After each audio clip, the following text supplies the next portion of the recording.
Hello, everyone. Welcome once again to MSI Music Scene Investigation. Rich Wildman here. Got my handy ink pen with me. I'm ready to go. I certainly hope you are too. It's going to be a good show today. Looking forward to bringing you some new music. It's going to be very interesting. I think you'll agree with me on that. Before we introduce our panelists, though, I do want to let you know about something new that's coming up in the next week or so. I think it's next Wednesday, if I'm not mistaken. There's a little something new going on called Indie News at Noon. It's going to be carried by a number of independent radio stations across the internet. And if you're an indie artist out there, want to get your news out to the public, the best way to do it, go to indienewsatnoon.com. And you can see how all that works. You can submit your own news, your own events and stuff like that. And we'll go through and gather that stuff up and submit it out to radio stations for broadcast every week. It should be kind of cool. So now that we've gotten that out of the way, let's talk about music with our panelists on today's show. And let's go around and meet the in-house panelist and our guest panelist first, all the way from New York City, Mr. Tom Chianti. Hey, Tom, how are you? Good afternoon, Ricard. How are you, sir? I'm not doing too bad. Not doing too bad. With the hairstyling, I'm going to start calling you Ricard, sort of like a la Picard. Okay, that's fine. Just don't call me late for supper. No, none of that. It's a beautiful day, and been doing a lot of work, just still waiting for those damn 4 pieces of wood to finish the mixing desk so I can install the mixing board so I can finish the damn studio. They still haven't got those to you yet. 4 pieces of wood. You would think I was looking for Jesus' cross. Well, hopefully they'll get them to you soon, because I know you've got, your unscripted audio is back online, and everybody should tune in on that. When is that, by the way? When are you broadcasting it? Right now we're doing it Saturday and Sunday on Justin TV at JustinTV/Alanatomic.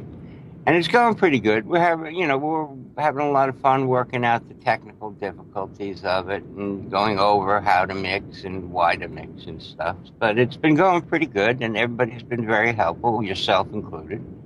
And thank everyone. All right. Well, Tom, it's great to see you back with us again, and thanks for being here, buddy. My pleasure. All right, let's go over to London, England. Meet Mr. Ian Husbands himself, the guy everybody's talking about on Twitter. I can't figure out why yet, though. Ian, how are you? Oh, I'm good. Thank you very much. Everyone's talking about me again. Yeah, I think it's something about you renting your chest out or something. Well, it's a little idea I'm floating. I wear these different T-shirts every week. I thought, maybe I could make a few bucks off it. So if you want to send me your T-shirt, along with the sort of £50 in used notes, I'll be happy to advertise for you. Small bills? Or Ian, gain some weight. My God, you're wasting away. That chest could barely fit IKEA on it. Yeah, but at least I could make it myself. Yeah, this is true. There you go. I'd get a T-shirt from IKEA, and it'd have a spare table leg and a few bolts I didn't need. You could also advertise for spare tires. I was going to say, you could send the extra parts over to Tom so he could finish his desk. Yeah. All right. I've got a little announcement, which is something that's coming out this week as well. Please. We had a bit of a chat, didn't we, Rich, about video? We did. Absolutely. And we made a video about video, didn't we, Rich? We wanted to try and help everybody figure out how to make videos, music videos, in fact. We did. And I sort of laid bare all on my guerrilla marketing of video, or guerrilla making of videos. So we're going to get that out this week some point in time, hopefully, for you all to see. Well, that should be really cool. In fact, I'm looking forward to see it. I know you did some stuff to it, so that should be kind of fun. Yes, I've had a play. And I've got some stats for you as well. Do you want to hear the witness statement? I do actually want to hear the witness statements, because I know that they're interesting. Yeah, people voted. Next. No, you got to go a little bit more in depth than that. I mean, you got to, full disclosure here, I think, is called for. All right. Well, let's say no one, but 60% of our voting audience didn't agree with us. We went for Going In by K-Blitz as Song of the Week.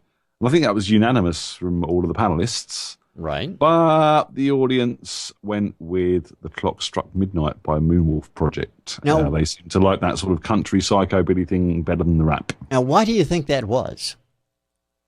Because they liked the country psychobilly thing more than the rap. All right, makes sense to me, I guess. I don't know. All right, well, I appreciate it, Ian. Yes. Thank you. And, of course, we'll have witness statements from this week's show next week as well. So make sure you stay tuned for that, and make sure you vote a little later on today after we've had the chance to hear all three of the tracks we're going to be reviewing today. Our guest panelist today is a longtime podcaster and broadcaster. She comes initially from the world of radio, making her transition over into the internet world as a great podcaster. Looking at her podcast, she's been podcasting since 2003. The GrooveRadio.com is where you can find her, and her podcast. New York City DJ Suzy Chase is with us. Suzy, welcome to MSI. Hi, thank you. I'm so happy to be here. Well, it's great to have you with us. Now, tell me a little bit about the Groove Radio and what it is you do over there. Well, it's the longest running #1 soul music podcast. As you said, I've been doing it for 10 years. And there was a need that I saw in radio for old soul music, B-sides and deep cuts that the regular radio stations weren't playing. So that's when I started my podcast. Now, you say you saw a need for old R&B and soul. Now, give me an example here, because I know that you're probably aware of this. We've had some great artists on our broadcast as well, and some great producers. Just to mention one, I want to name drop here, I guess. We've had Sam Kelly, who's the percussionist, the drummer with Samandy. And we've had on our broadcast numerous times Mr. John Schroeder, who is a producer, and he was credited, and I believe rightly so, and should be given a knighthood, I think, for introducing Motown to the United Kingdom. So give us an example of some of the artists that you showcase on the Groove Radio. Well, I love groups like Clear, Sunfire, Roger and Zapp. I love Stevie Wonder. Any B-side of Stevie is amazing. I like to play a lot of rare grooves from artists that you recognize. So you're just going out there and you're reintroducing the world, basically, to some of these artists that people may have forgotten or may not have ever had the chance to hear. Yes. A lot of the artists that I play are out. You can't find them anymore. They're not on iTunes.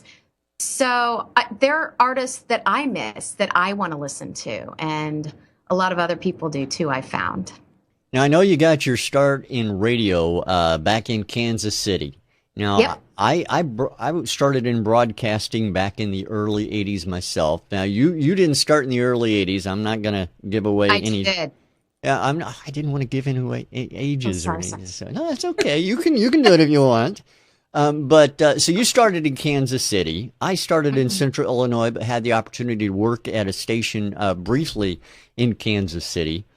Your radio experience, how has that translated for you and helped make doing podcasts easier for you, or is it making it more difficult?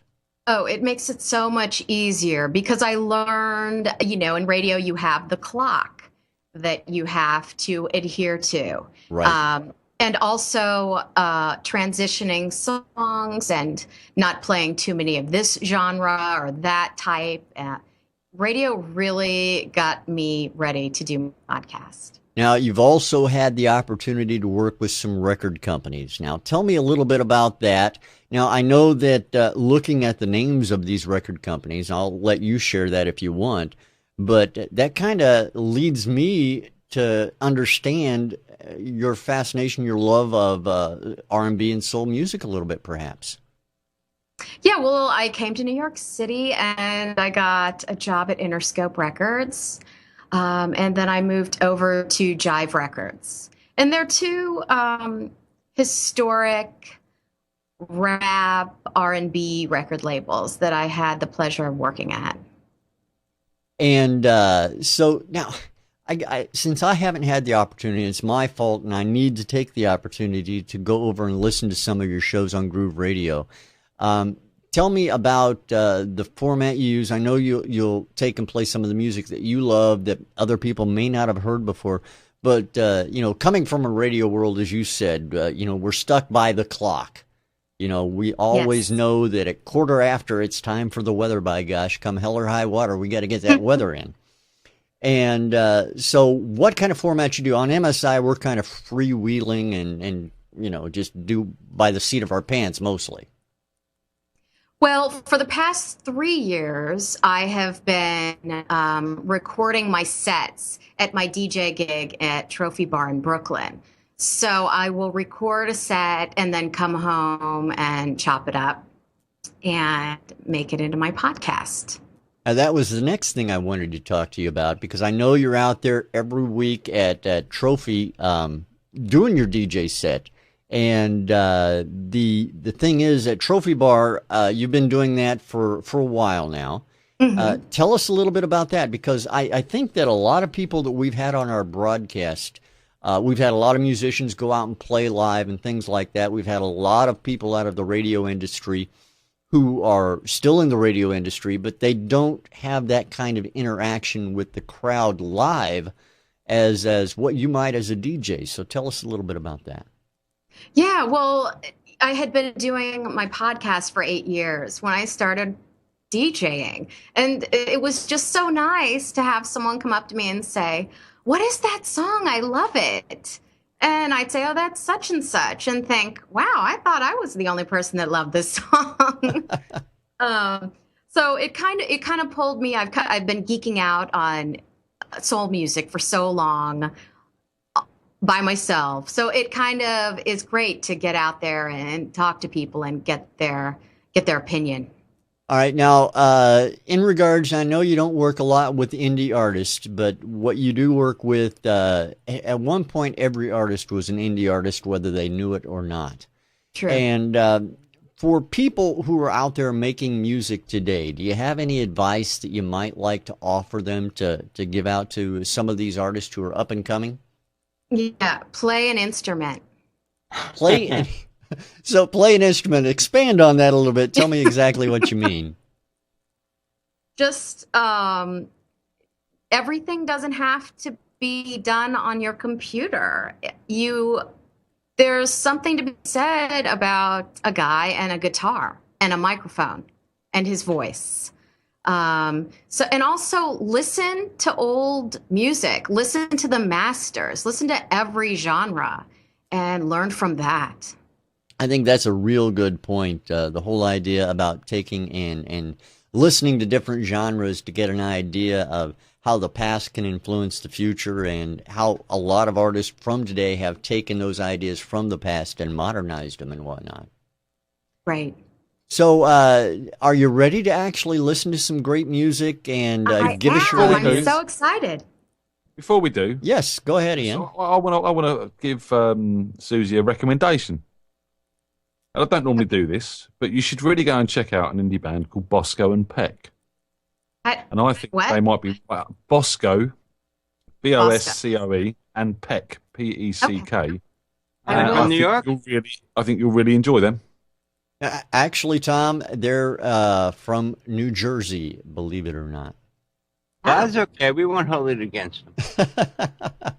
Well, I'll tell you what, now that we have everybody here, let's take and listen to some great new music from indie artists and find out what you guys think about them. So if you're ready, I'm going to go ahead and start up song number 1 for everybody. So let's everybody go ahead and take a listen to these songs. This is song on today's MSI. Hope you enjoyed, everyone.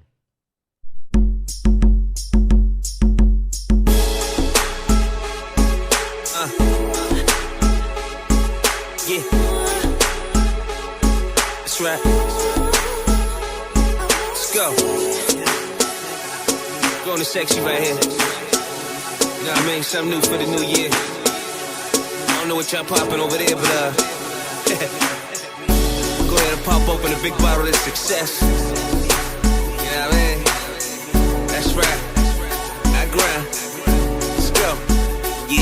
This is my city, my section, my party. And I'm looking at them hips and them thighs, my lordy. You got to be the flies, little mama. In the venue, they call me Clever. You I'm trying to get into. Put you on my menu, take you where I be at. Wine you, dine you. Later on, perhaps we get up in the bedroom. You and me between the sheets. Real love making. Let the neighbors hear the bed squeaking. Far from the other guy. Baby, I'm your other man. Catch you when you throw it. You ain't got a picture underhand. Mr. Boom Boston. Mr. Lover Man. The language that your body trying to speak is what I understand. I'ma pop the champagne. Going through the damn thing. Trying to run the total satisfaction love campaign. Tonight belongs to you. Think it's missing the apostrophe. About the paper chasing. It'd be best if you follow me. I really wanna come and see how you ride. Pop champagne and sip what you like. If only for tonight, you will be mine. Baby, we can ride. We gon' dance the night away.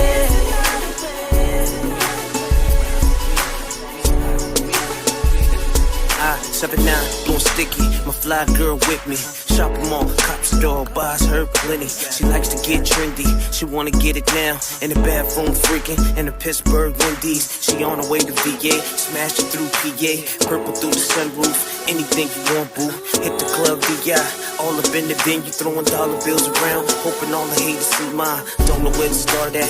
Maybe it's her eyes, how she licks them lips, them hips, them thighs. Baby, let's ride to the road, say dead end. In the bed, no hesitation, go with dead really end. Wanna come and see how you ride. Pop champagne and sip what you like. If only for tonight, you will be mine. Baby, we can ride. We gon' dance the night away.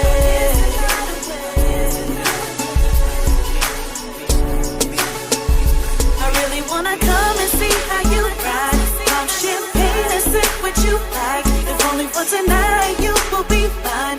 Baby, we can ride. We gon' dance the night away.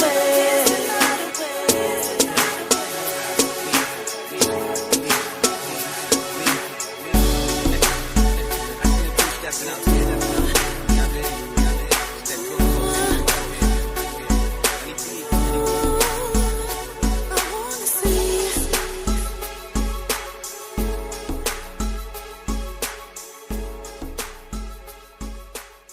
There is song number 1 on today's music scene investigation. We're going to find out what Ian thinks of this track first. Ian, what do you think of track number 1?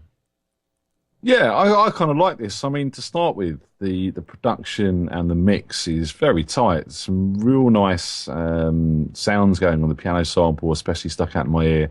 And the percussion, I love the sound of the percussion, the bongos or the congas, whatever that is going on in the background there. They're up front, but they're not getting in the way of anything, and they're sitting really nicely along with the beats. And it added a real nice flavour to the track.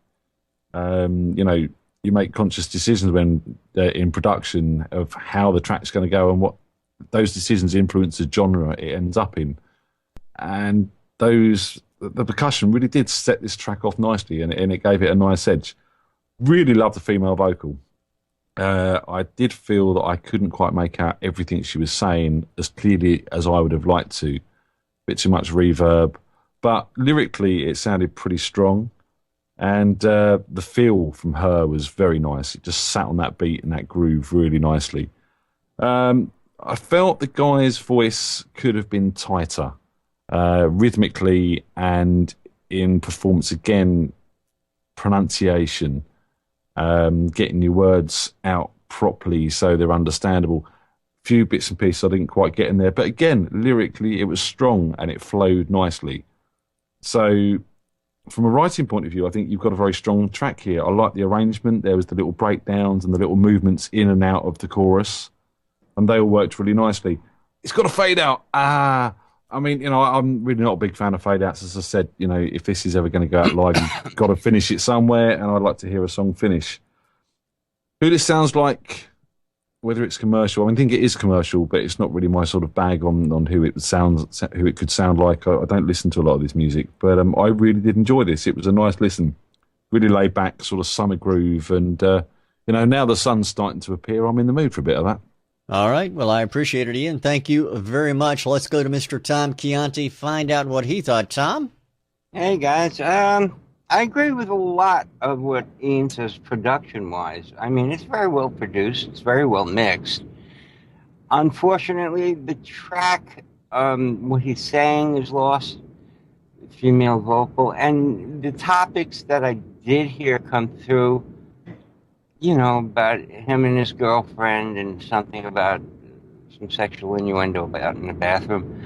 And it's a blasé topic. The song is not really about anything strong. It's like I said, it's sort of like, you know, a very excellent producer picking a 5-year-old kid who's got a unique voice, putting this wonderful production around it, and you've got nothing. You know, if the guy who's doing the rap did the production, he's really missing his calling. He'd be an excellent producer. Unfortunately, as a rapper, I think lyrically more interesting content is needed. I think the female background should be treated with a little bit more TLC and pushed to flow more easily and softly above the track. It's a great groove. And the vocals really just were a lot of ahs and short little statements that annoyed me. A for production, and the rest has to be worked on. More better lyrical content and better presentation of the lyrical content, and it'll go. All right, Tom. Well, I appreciate it. Thank you for your thoughts. Let's go to Miss Suzy Chase, find out what she thought on today's track number 1. Suzy, what do you think? I liked the sample at the beginning. It was a little bit like A Taste of Honey. Sounded a little bit like it. His rapping, though, dragged a little bit. I felt like he could have sped it up to go with the beat a little bit more. I liked the musical hook. I liked, like Ian said, he liked the breakdowns. I like the breakdowns, too. And I'm with Tom on the subject matter. It could have been a little more interesting or something a little bit different, but I definitely think this could be a commercial hit. All right. Well, there you have it. Thank you, Suzy. I appreciate it. Let me take the opportunity to let everybody know what that song is and who brought it to us. The name of the song is called Ride.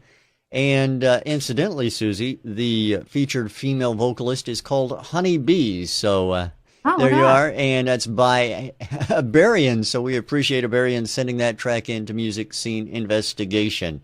All right, we have 2 more tracks to listen to. Before we get to them, I want to remind everybody, Walter's out in our chat room, and he is the purveyor of everything on social media.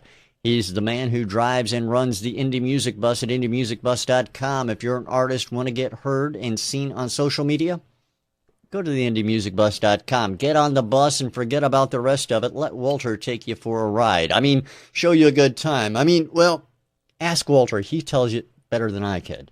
All right, we have 2 more tracks, like I said, everyone. So let's take a listen to track number 2 on today's Music Scene Investigation. Here it is. This is track number 2.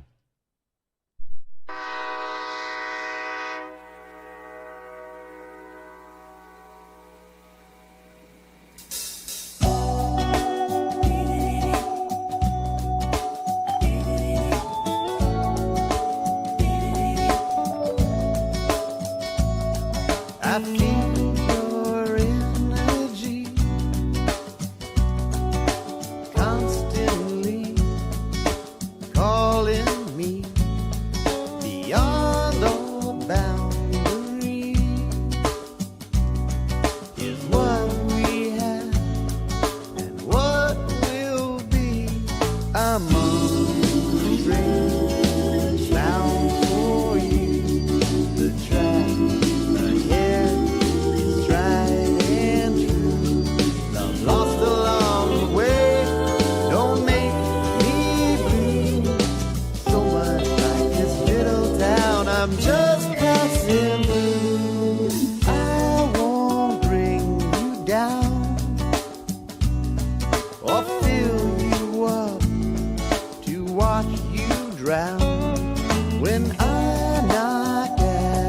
door. Behind each one, I found one more. I'm on a train bound for you. The track ahead is tried and true. I'm lost along the way. Don't make me blue. So much like this little town I'm just passing through. Do you think it's time to let go of what's behind? Blue skies ahead, and you are my blue skies ahead, and you are my blue skies ahead. You are. My mind ain't what it used to be. I never used to work for free or took the long way home and left the ringer off the phone. I'm on the train bound for you. The track ahead is tried and true. I'm lost along the way. Don't make me blue. So much like this little town I'm just passing through.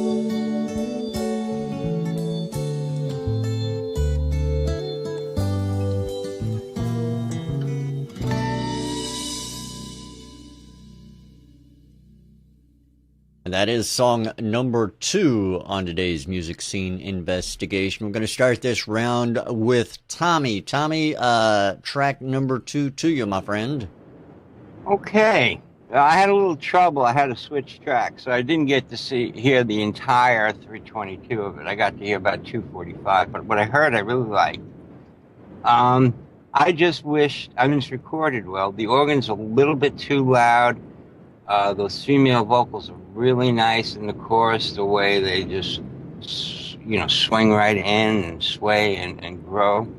I like the chorus better than the verse, and I think it's because the verse is a little too safe. It needs to really get, if it's going to go a little reggae rasta, it's got to be stronger. It's too middle of the road. And it will really strike and groove more. Right now, it sounds like a rich man's reggae song. Something people who are very rich with a lot of money may want to listen to and think that that's what am I getting in my headphones? Your train going past. No. It might be a little air conditioning noise or something. I'm not sure what you're getting in your headphone. It just sounded like, Ian was very, very loud, and it sounded like he was breathing down my neck. I'm always breathing down your neck, Tom. Yeah, it's either that or blowing in your ear. We don't know which. Skype is so strange. Yeah, it just sounded like it can be so much better. I mean, everything is there. It just needs to really follow its roots and go with it and be a stronger reggae track. A little more percussion. The bass line is great. Really work it. The vocals should be a little bit better heard once that organ comes down and playing the block chords. It really just overfills the track. But I liked it. I just wanted it to be better. All right, Tom. Well, thank you very much for your thoughts. Let's find out what Suzy thought. Suzy, what do you think of track number 2? I liked it, actually. I thought that the train horn was coming from Tom's house at the beginning of that song. I knew I was going to get that. But I liked the beat. I liked the chorus. I felt like he was doing a little Bob Dylan impression at times. But I loved background singers. And I kind of want to hear more from him to see what he can do. All right. Sounds good. All right. Ian, what do you think on track number 2? What are your thoughts? Yeah, I kind of like this. Again, it's got a groove. It's got that head bobbing, catchy sort of feel to it, which I like. That's a good thing. I personally liked the organ sound, and I didn't mind where it was sitting. It was one of the first things that hit me, and I thought, yeah, that is really, really nicely done. Well played, well produced, well recorded. My biggest thing mix-wise was the vocals, as Tom said. I mean, you could hear them on the verses, but as the chorus came in and all those backing vocals and that came up, you lost him. And I felt the snare was a bit too ringy for my liking as well. I'd like to hear that a bit tighter, a bit snappier, but lower in the mix from that point of view as well. I like the guitar sounds. The acoustic sound was lovely. The little electric parts that were being played in there. And generally, I mean, musically, from an instrument point of view, I felt all the performances that were put in were very, very good. I did find the bass a little bit too safe for my liking. I would like to hear him grooving a little bit more, but he's sort of stayed pretty safe, especially in the verses.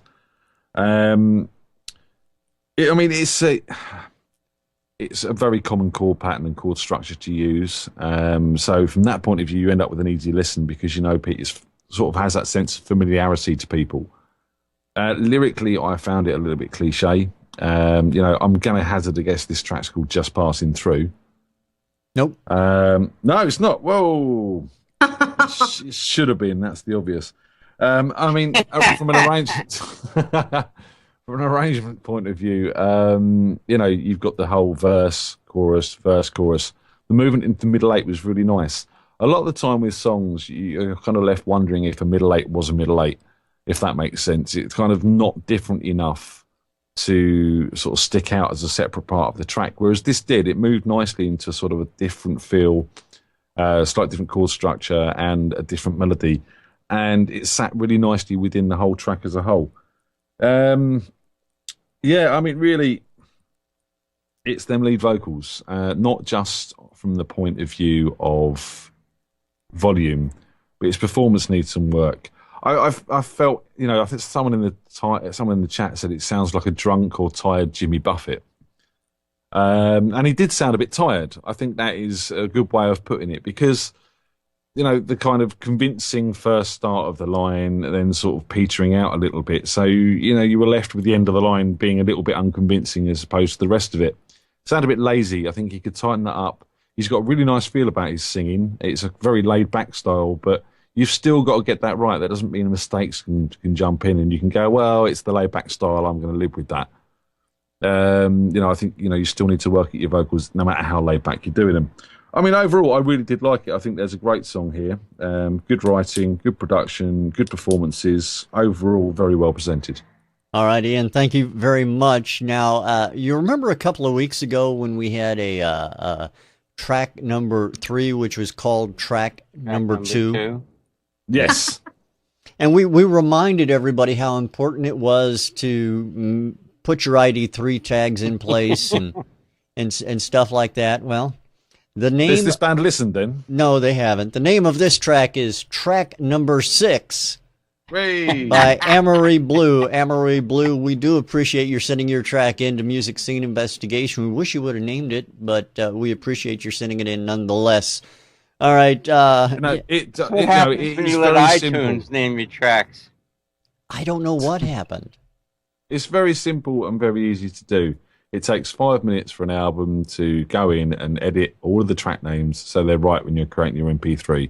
It's very important for us. It's very important for other radio stations. And if this had gone out syndicated to our radio stations straight away, it would appear to everyone that's listening as track number 6, and you're losing out on people knowing what that track's called. It's only the artist that's losing out eventually. I wonder what the album is called. I'm thinking it's probably called album number 2.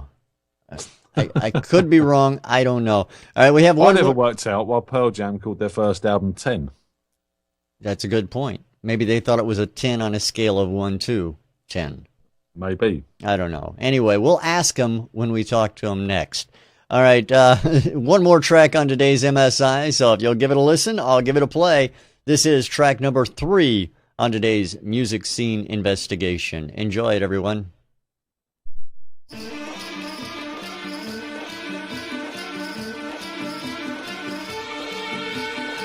Turn on the television and there's nothing on. That don't surprise me much. All good things have gone. My life is a heart attack that I am holding back.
There you have track number 3 on today's music scene investigation. We're going to start this round out with Suzy, find out what she thinks. Suzy, your thoughts on track number 3? I loved it. I liked the beginning loop, and I love the retro feel of the song. You know, I love all things retro. I liked their voices. Their voices were really good. My only critique, I think that there was a middle instrumental part. I'm not sure if that was the bridge. Ian and Tom will know. But it went a little too long. I was waiting for them to get out of it and get back into the song. But I can definitely see this being released right now with some fun remixes for the clubs. I liked it. All right, cool. I appreciate it. Thank you very much, Suzy. Let's go to Ian, find out his thoughts. Ian, what do you think? All right. This isn't my bag, but there's definitely something about this that I really did like. But it has got a lot of issues. I mean, mix-wise especially. I mean, it's got a very 80s feel. It's got that sort of Gary Newman, Joy Division. That's his name. I couldn't think of his name. Yeah, I mean, someone in the chat room said Pet Shop Boys, and there's a touch of the Levelers thrown in as well there. I think some of the early Levelers stuff too. I mean, I really liked some of the instrumentation, some of that Eastern feel to the strings as the track came in, and the sort of little accents they were doing throughout the track in the sort of question and answers of the vocals and that fiddle part. I mean, that confused me a little bit. There's a bit where he says something about playing the electric guitar, and then it goes into a fiddle riff, which is great, but it's kind of I was expecting a big electric guitar, to be honest. I mean, let's address the mix. Too much reverb everywhere, all over the place. And a lot of this stuff was so distant that, you know, there's some really nice performances and really nice riffs and sequences going on, but they were just getting knocked out to the background. The vocals were up front. The drums were even more up front. I mean, the drums sounded okay, good samples, but they sounded very programmed. They weren't natural at all. And it sort of got a little bit too hard to listen to in places with them pumped up so loud across everything else. There was so much more I wanted to listen to, but it was set back with them big reverbs and not enough volume in the mix. Vocally, yeah, it's got that right feel going for it. Again, I think a bit of work on performance from these guys to tighten that up, especially the sort of layering of the vocals. They were a little bit sloppy in places. It needed to be tighter. You know, again, a chorus should be a chorus, and it kind of dropped out, and there all that vocals in a wash with reverb, and I couldn't make out what was being said. And you know, as much as I like the melodies and the parts going on, I want to know what's going on in that section. What's being said? Why is it being said? What context is this being used in the song? You know, if you're writing a song, then you're trying to convey a message, no matter how simple or, you know, without meaning that message is, you're trying to put across something that you want your listener to hear. And if it's just everything's awash with reverb and you can't make that out like it was on this sort of chorus area, then, yeah, you know, you're not doing your job properly. Then there was that instrumental that Suzy mentioned, and that really, really did go for too long, in my opinion. You needed half of that, and then it needed to come back into a vocal part or something like that to sort of lift that song back out of that and give you a sort of good ending. I mean, yeah, I really did like it. I mean, there was that theremin going on in there as well, I think. Did you hear that sort of phasing from left to right, giving it that sort of really War of the Worlds type feel? What was his face? Can't remember the composer. Jeff Wayne. Jeff Wayne's War of the World. It had sort of an edge of that to it as well, which, again, was 80s sort of rock and orchestra combined. So, yeah, I liked it, but it needs a lot of work. All right, Ian, I appreciate that. Thank you. And Tom, what are your thoughts on track number 3? I was trying to time Ian's review and see which was longer, the song or his review. You see, I really like this. I do really like it, but it's got a lot of problems. And, you know, it's one of those situations where I want to explain myself properly because I like it so much. I understand, Ian. I'm not saying what you say is a bad thing or boring. Makes a change for me. Let people decide for themselves. I personally just thought you were going for a record. Well, I was trying to beat your one. I can see what Suzy says about this being good for a club. It's definitely a strong 80s club tune. especially with the tail end of it breaking out into just beat and effects. And yeah, in the 80s, in a cool club, this thing would have gone great. Unfortunately, it's 2013, and they need to bring production styles up a bit. And yeah, it's okay to pay a nod to the 80s. I love 80s music.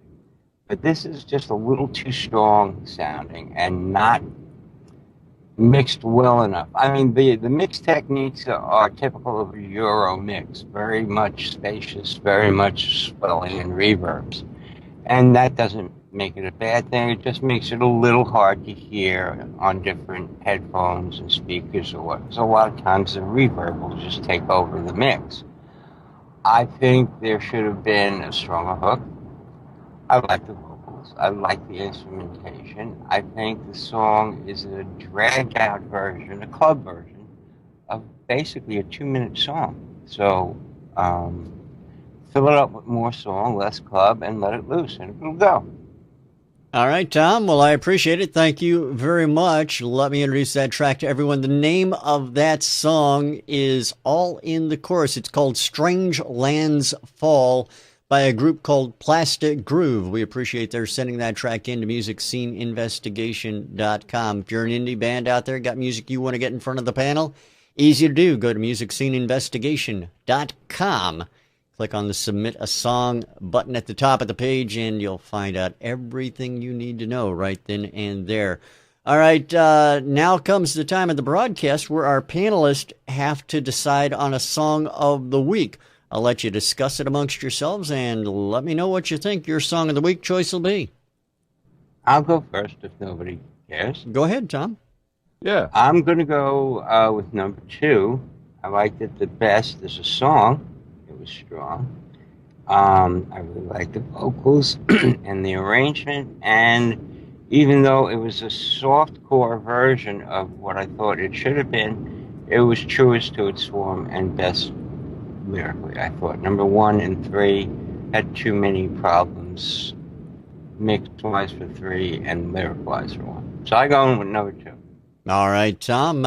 Ian, Susie, what do you guys think? Ladies first. I think I'm going to go with number 2 also. I think that it would be a great adult contemporary genre song. I think I also want to hear more of what this guy does. So I'm going with number 2. All right, Ian? Well, that makes my job a bit easier, actually. I mean, they've all been really cool this week. They've all got their little problems, but I've enjoyed the listen across the board this week. I think from a songwriting point of view, it's got to be number 2. I mean, but I did like, there was something about number 3 which just really sort of charmed me, and something about number 1 that I really enjoyed as well, that Summer Groove. So, yeah, but, you know, since not to rock the boat, number 2. All right. Well, that makes it unanimous then. Song number 2 is track number 6. That's another reason I wanted to say. That's why I picked it. Song number 2, called Track Number 6 by AmoryBlue, is our song of the week. Now, AmoryBlue, a little word of advice and maybe a suggestion. If you want to get in contact with us, let us know the proper name of the song. Please do, and I'll make sure that the post on the site gets updated properly so nobody makes fun of you any more than we already have. So, Susie, I want to thank you for being with us. It's a treat to have you on. I certainly hope you'll come back and visit us again. Thank you. This was a lot of fun. It's not as hard as it looks, is it? No, I need to get my technical jargon down to compete with Tom and Ian. But well, you do very good, you know, like you say, watching the clock for the radio. You get right to the straight to the point and cut out all the trimming that me and Ian just love to hear ourselves talk about. You get right to the heart of the matter. We have a heart. I'll take that as a compliment. It was meant as one, yes. Well, we do appreciate you being on with us, and again, I certainly hope you'll decide to come back and join us again very soon. And Ian and Tom, as always, thank you as well. Everybody out in the audience, we appreciate your being here, and certainly hope you file your witness statements. Let us know what you think, whether you agreed with the panel or not. And please join us again next week on MSI. Today, however, we're going to play out with song number 2, which was track number 6, after Ian says song number I'm confused now. What? Who's on the show next week, Rich? You're supposed to tell me. Well, I was trying, but you were talking too much. Go ahead, then. I do believe it's our friend Jedi Brett, isn't it? Absolutely is. Mr. Brett C. Campbell from Mid-10 Music. Yep. So we're looking forward to having him on the show with his infinite wisdom. He just got back from Bonnaroo, the music festival down there in Tennessee. So beautiful. Should be interesting, and he should have Lots a tan. to talk about. Yeah, I'm hoping he has a tan anyway. Well, we appreciate everybody being here. Thanks again. Join us again next week. We'll do it all over. 3 new songs on the show next week. So we certainly look forward to having you here with us. Until then, we're going to play out with, I said, track number 6, which was really song number 2 by AmoryBlue right here on MSI. Enjoy it, everyone. Bye-bye. Bye.